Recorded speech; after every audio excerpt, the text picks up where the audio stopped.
Do you sometimes have an issue with your cash flow where all of a sudden it turns out you don't have much money in your bank account and you're not really sure what happened? You could equally have a challenge with your cash gap. My name is Nell, I'm an action coach, business coach, and cash gap is, simply put, the gap between when you have paid for the product that you are providing and when your clients are paying you. Now, it's easiest to explain in a product-based business because it all makes sense to us, but this happens in service-based businesses as well. So I'll circle back around to that in a second. Let me explain to you what a cash gap really is. Today, you are buying a widget, an earring, for example, and you have to pay for that earring today before it gets delivered. Now, it takes 2 weeks before it arrives to your premises. And when it arrives to your premises, before it then gets launched onto your website or onto your shop floor and potentially is bought by your clients, could take another week or another 2 weeks. You've already paid your invoice today, but by the time that your clients are paying for this, and let's be honest, some of you will then have 30-day payment terms. So before you know it, your cash gap could be 30 days, 60 days, 45 days. But in the meantime, your cash flow is massively shrunk because you've paid out for your stock and the clients aren't paying for another 45 days. As I said, this also works with service-based businesses where you're paying for the office, the staff delivering the service, but actually you're not collecting the money for another 30, 40 days after completion, and that is providing that you've instantly invoiced after completion. So cash gaps can appear both in product-based and in service-based businesses. First of all, as with everything, it's awareness.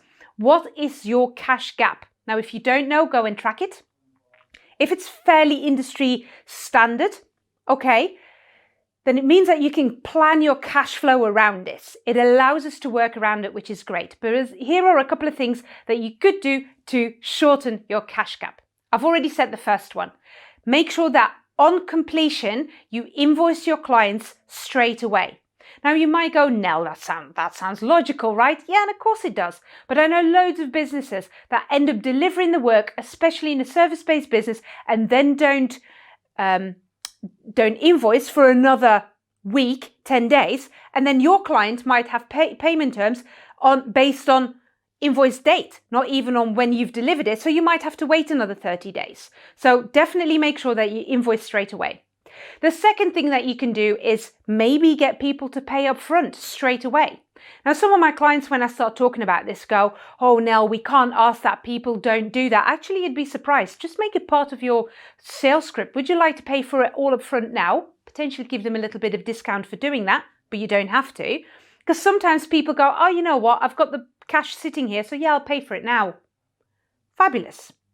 That's the second one you can do. The third thing you can do, it's not always popular, but you can add a cost for going over the payment terms.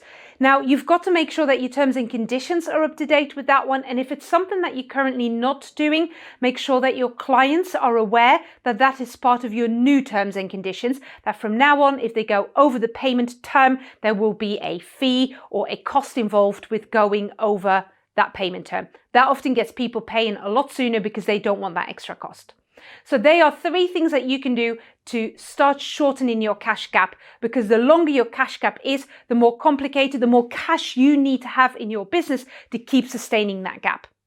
So go and try those 3. Let me know which one worked for you.